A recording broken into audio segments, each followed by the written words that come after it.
A Project Veritas tape reveals the Albany, New York School District's secret transgender agenda in middle school. Welcome to the 8th annual LGB Teach Forum, hosted by Ed Camp Long Island at Jericho High School in Jericho, New York. Nearly 200 educators, administrators, and students across New York State attended. There, they broke out into classrooms and discussed how to strategically incorporate gender-based ideology into lesson planning. Here's special education teacher Cynthia Clow from the Albany School District. You can just be, I don't want to use the word insidious. The word I want to use is just quietly disruptive. Disruptive, you know, as a classroom teacher in your buildings, you put your little rainbow sticker up. I'm not saying everybody come out and be like, ooh, guess what? You don't have to do all that. You can just do it on a quiet little, a book you read, the language you use in your classroom, the opening of your kids' minds to other opportunities, to other pathways, to just letting your kids know that your classroom is a safe space.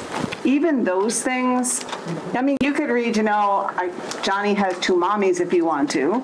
You could read on the book reading day, it's like February 2nd, you could read the jazz story. Or have, you know, your drag queens come in and read the jazz story if you want to. Or you could just quietly read books. Don't even bring attention to them. You know, if you're writing a math sheet, write a math sheet and put a picture of someone on there who's like, you know, a non-binary, maybe looking kind of person. That's Michael Smith, a world languages teacher of Long Island, one of Assistant Superintendent David Casamento's teachers who works in the East Meadow School District. You know, I decide to come in with makeup and bigger shoulder pads. Am I really doing drag? Am I just being me?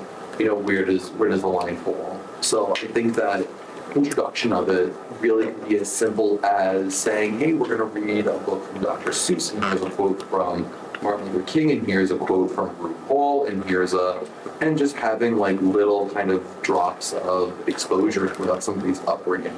I mean, that's what settles into our psyche as what normalcy is, right? More exposure. And people that have extreme culture shock are people that are isolated and aren't exposed to somebody who's different. You grow up in New York and you see, you know, you walk down the street, you see 74 different kinds of people all the time. I remember the first time I went swimming after my top surgery. It was awesome. And I never swam before that. I never went to the beach. So there's things I would choose to not do in navigating my situation so that it felt most comfortable to me. And I was working very physical jobs at that time. I spent about 6 years saving up for my top surgery because it wasn't covered by health insurance back then, and binding and working physical jobs, saving money, traveling for surgery. I traveled to San Francisco, and there were a lot of barriers at the time, which is why I'm so grateful with Northwell Health and the development of health systems on Long Island. It's so encouraging to see the change that we're kind of in the middle of that change. We're in that period of history where things are progressing. And so one of the courses that I was teaching was reaching out to our gay and transgender students. And like, you know, these kids just coming up to me, like, I just want to share with you that I identify as trans, and like, I really prefer this, but please don't tell home. And they're like, I didn't realize how many kids were like this. So those are like the subtle things that I think make the ripples that make waves. I love that class, because that was the class that I was like, let's watch some drag, let's talk about it, let's have fun. But the people that do teach, it's great. It's Teacher Education Institute, and they have reaching out to our gay and transgender students. It's affordable. We're doing hormone blockers as well. So if somebody's really ambivalent about their identity and where they are and kind of growing up, there's a lot of opportunity for kids that have to go on hormone blockers, which would sort of pauses their development so that they have time to then maybe have a few extra years to kind of think about where they want to go. Because the longer that you go through adolescence and puberty, the less you can do if that child really does identify as transgender and wants to be able to go a different avenue. Being able to do that's a great conversation. And if that student develops some autonomy and wants to be able to make a big decision about whether it's surgery or going on hormones or whatnot, that transition is going to be a little bit more challenging than if they were able to have that validation earlier on in their life. Our roster always says their birth names, so when I call that student by their first name, it's the name that they want. But if I have to call home, I have to use she, her pronouns and use that student's assigned name. So, did this student bring up blockers to you? Oh, yeah. That's middle school. And this is the founder of something called LGB Teach, who is promoting this agenda as early as elementary school. Elementary educators, this is where it happens, my friends.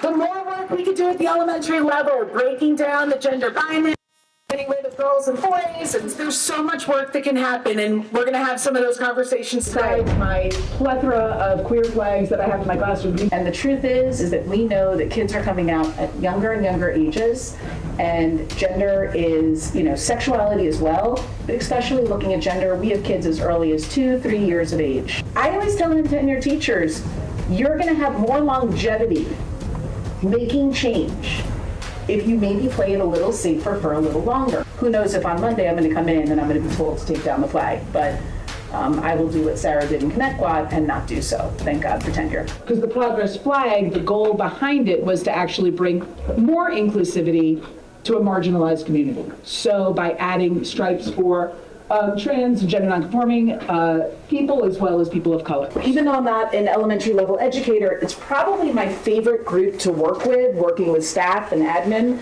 because if we could actually do more of this conversation with elementary age kids, by the time they get to me in middle school or some of you in high school, we'll be in a better place. This year, because of the climate and everything, we started to greet the students at the door on the first day of school and have them introduce themselves to us. And that's when they'll tell us their name and their pronouns. And I had a bunch of students tell me that they prefer pronouns that are not necessarily what is matching on the campus, which is great. So, and this year, 0 calls, 0 complaints. So, again, the kids, they don't mind. I think they're used to it because they all have TikTok, they all have Instagram where they have to put their pronouns now. They're all used to it. So it's really, unfortunately, I think it's the parents.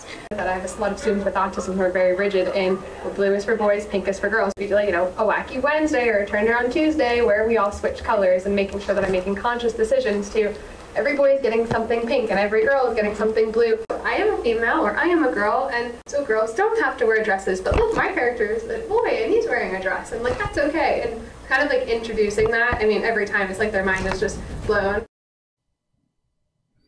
Please welcome Mario Balaban, the Media Relations Manager for Project Veritas.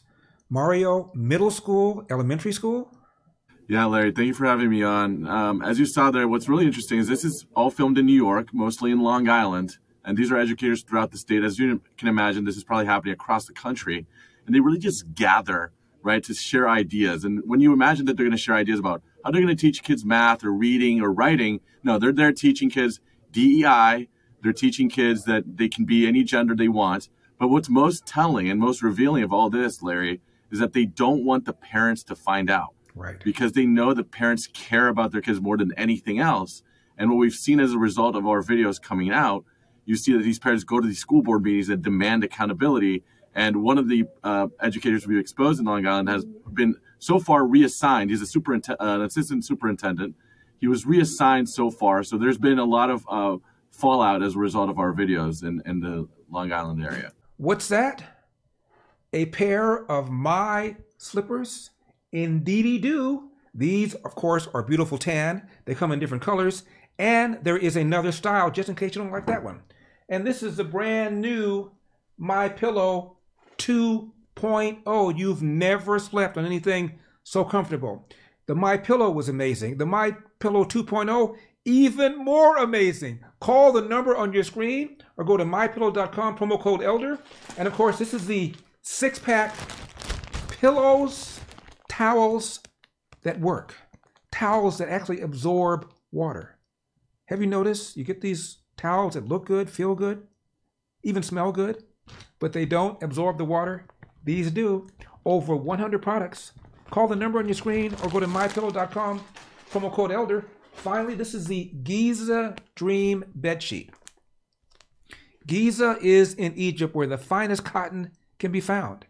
Mine is in white because, after all, I am the black face of white supremacy, but you're not. You may want a different color. And, of course, because beds come in different sizes, the sheets come in different sizes. All you have to do is call the number on your screen or go to MyPillow.com, promo code ELDER. That's MyPillow.com, promo code ELDER. What happened? Did the school issue a statement saying we're not doing this? Did they acknowledge it? What did the school say? So it depends. There's several schools involved here. So in one of the cases, they admit, oh, we're doing DEI and it's important to have inclusivity and diversity and we value these things.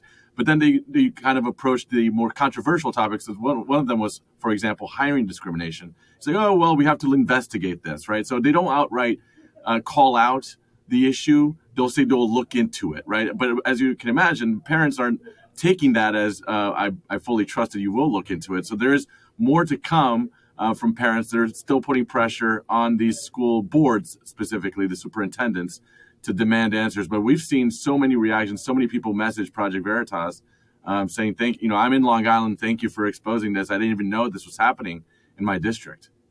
Now, Mario, is it me or is there some sort of issue that I don't know about regarding kids not knowing their gender, regarding kids who believe that they're trans? I grew up in the 60s and I can't recall a single issue, a single kid, to my knowledge, where this was an issue. Is this a thing? Yeah, I mean it's pretty mind-boggling. I went to school in the early 2000s. I also don't recall that being a thing. It seems that it's come out more recently in the last 5 to 10 years. But what it looks from these videos that these teachers are really forcing this upon kids. One of the people you played there, she literally said, "This is our time to shine. Elementary educators, let's get rid of the binary. Let's get rid of boys and girls." I mean, that was probably the most overt thing I've ever heard. What does that mean? We're going to get rid of boys and girls. And why do you seek to do that? Like, what is the point of getting rid of boys and girls? That's what I was going to say next. What's the end game? Why? Right. So, I mean, it's I think the video kind of speaks for itself. It's very clear that these educators have a political objective. They obviously are on one side of the spectrum and probably on the very far end of that spectrum, right? So as you saw, she has these LGBT trans flags in her classroom. She says that another very telling moment, her tenure allows her to do these things, right? She says, I'm going to my advice to young educators is get some years on the books and then you can move on, right? Let's do this quietly and slowly. So there's a whole process, a plan. And most certainly it appears that they want these kids not only to change their gender, but most likely change their politics. So when they're grown, they will be pushing the same type of agenda on the next generation. And Mario, one of them on your tape said, well, when I'm in class, I use the they pronouns, but when I call home, I've got to say he or she, so the parent doesn't know. Right. No, exactly. This is what's telling. They don't want the parents to know. A lot of times they're bashing parents. They think the parents are backwards. It comes from the mentality that the child belongs to the community, aka the school. The parent just, gave birth to that child. That doesn't mean that the child belongs to that parent because, the community or the teachers, the educators, or in most cases, the government knows what's best for those kids and not the parents. I remember some years ago, there still may be a magazine called 10%, catering to the gay community. And the 10% was a number of gays supposedly in the country. But a more accurate survey I saw put the number more at 3%. I'm not quite sure what the number is. It's leading up to my next question, Mario. What percentage of people in this country are trans? So that's a great question, Larry. And that goes back to one of the things that one of the educators we exposed said. He said, and he was kind of shocked by this. He said, ever since COVID started, what we've noticed is, and it's a quote, an explosion of trans kids. And he didn't understand how to explain that.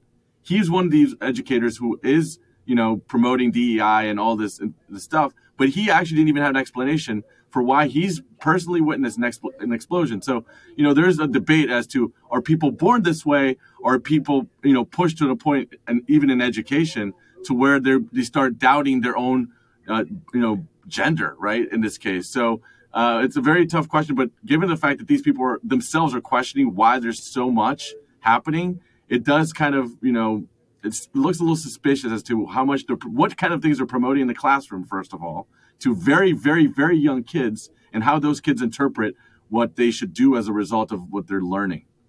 What do you say to people who would criticize what you've just exposed and call you transphobic?